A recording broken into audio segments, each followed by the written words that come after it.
Souscrire une assurance maladie, ce n'est pas juste céder aux belles publicités ou aux promesses alléchantes. Il faut s'assurer qu'elle répond vraiment à vos besoins avant de signer.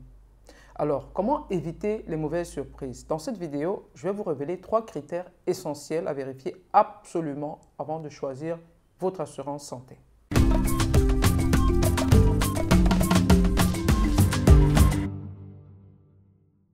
Salut à tous, bienvenue à nouveau sur ma chaîne. Je suis le Dr Ngayam, médecin anesthésiste et responsable de l'entreprise Domaine Médical à Barcelone. Au travers de cette chaîne, notre objectif est de vous fournir des informations médicales simples pour vous permettre de comprendre votre corps. C'est ainsi que vous serez à même de prendre des décisions éclairées concernant votre santé et celle de vos proches. Déjà, c'est quoi une assurance maladie? Une assurance maladie, c'est un contrat entre un individu et une compagnie d'assurance destiné à couvrir tout ou une partie des frais médicaux. Quand il s'agit d'assurance automobile, les concepts comme l'assurance tout risque, l'assurance avec franchise ou l'assurance routière sont généralement bien compris. Donc avant de souscrire l'assurance automobile, vous savez plus ou moins ce à quoi vous vous exposez en fonction de vos choix. Mais pour l'assurance maladie, c'est toute une autre histoire. La majorité des patients que je rencontre ne connaissent pas les différentes modalités proposées par les assurances, encore moins les détails des contrats. Pourtant, comme pour l'automobile, il existe aussi des catégories principales dans les assurances santé. Je vais les classifier en 3 grandes catégories. La première, c'est l'assurance basique, comparable à l'assurance routière pour les véhicules. Elle couvre le minimum des frais médicaux. Le deuxième, c'est l'assurance avec copaiement ou participation aux frais, similaire à l'assurance avec franchise pour les voitures. Vous partagez une partie des coûts, consultation, examen avec l'assureur. Le troisième, c'est l'assurance universelle qui équivaut à l'assurance tout risque des automobiles. Elle offre une couverture complète et limite au maximum les frais restants à votre charge. Dans certains pays, souscrire une assurance santé ou une mutuelle est obligatoire. En Espagne, par exemple, la couverture de santé publique est universelle et gratuite. Donc, souscrire une assurance maladie privée est un complément facultatif, mais il n'y a pas d'obligation. Ce qui fait qu'en Espagne, seulement 20% de la population dispose d'une assurance de santé privée, car la majorité s'appuie sur le système public pour leurs soins. Quelles sont les 3 choses essentielles à savoir avant de souscrire une assurance santé? La première chose à définir sont les besoins spécifiques et les couvertures sanitaires. La première question à vous poser est quels sont les besoins de santé spécifiques? Prenez le temps d'analyser votre situation personnelle. Vos besoins ne seront pas les mêmes si vous souffrez d'une maladie chronique comme l'hypertension, le diabète, ou si vous êtes une jeune femme en âge de procréer. Pour les patients souffrant de maladies chroniques, vous aurez besoin d'une assurance qui propose des accès réguliers à des spécialistes comme des endocrinologues, des cardiologues, etc. Pour une future maman, une assurance adaptée doit couvrir les besoins prénatals, l'accouchement, les éventuelles hospitalisations, ainsi que les soins postnataux pour le bébé et la mère. Si vos besoins sont plutôt orientés vers les soins dentaires, privilégiez une assurance qui offre des couvertures renforcées dans ce domaine. Attention, contrairement à ce que pourrait penser la majorité des gens, toutes les assurances ne couvrent pas tous les aspects de la santé de manière égale.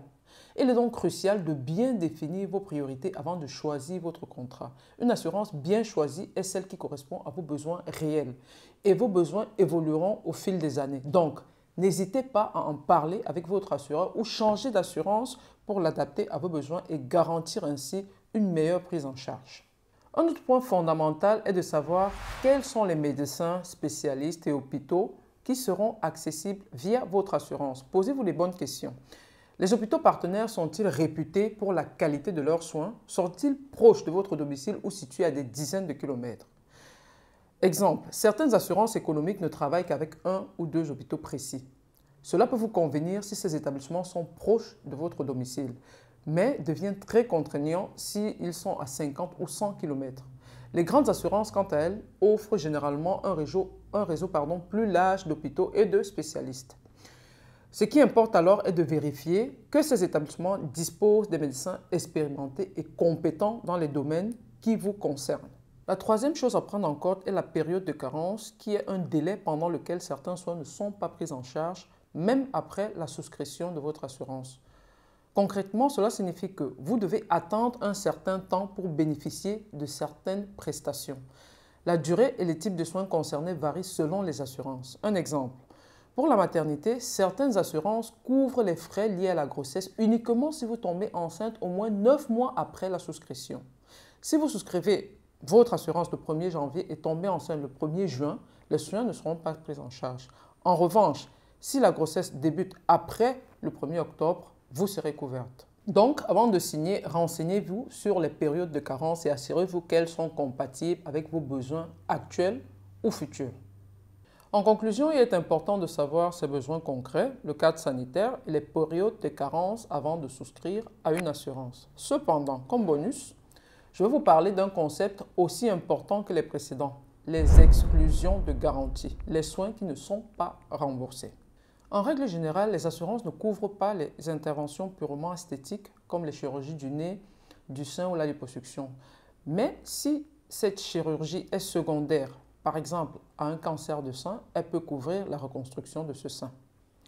La deuxième chose que les assurances ne couvrent pas généralement, ce sont les soins dentaires extrêmement coûteux. Par exemple, si vous devez faire des implants ou alors reconstruire toute la dentition, généralement les assurances ne les couvrent pas ou alors les couvrent seulement en partie. En 3, certaines assurances ne couvrent pas les maladies diagnostiquées avant la souscription, comme par exemple le diabète ou l'hypertension. Donc il est important de se renseigner au moment de la souscription si vous avez une de ces maladies chroniques. La quatrième chose sont les médecines alternatives. Les consultations d'acupuncture, l'homéopathie ou les naturopathies ne sont pas souvent couvertes par de nombreux contrats standards. La cinquième chose sont des prothèses et des dispositifs médicaux coûteux. Certains contrats ne couvrent pas intégralement des prothèses auditives, des fauteuils roulants ou des dispositifs médicaux coûteux. Et la sixième chose sont les soins à l'étranger. Ils ne sont souvent pas couverts par les assurances. Merci de nous avoir suivis. Si vous avez besoin d'un second avis médical ou vous souhaitez organiser un séjour médical à Barcelone, nous sommes là pour vous. En 48 heures, nous vous mettons en contact avec tous les spécialistes dont vous avez besoin. Contactez-nous dès maintenant au numéro qui s'affiche sur l'écran et on se retrouve à très bientôt dans la prochaine vidéo. D'ici là, je vous souhaite une longue vie en bonne santé.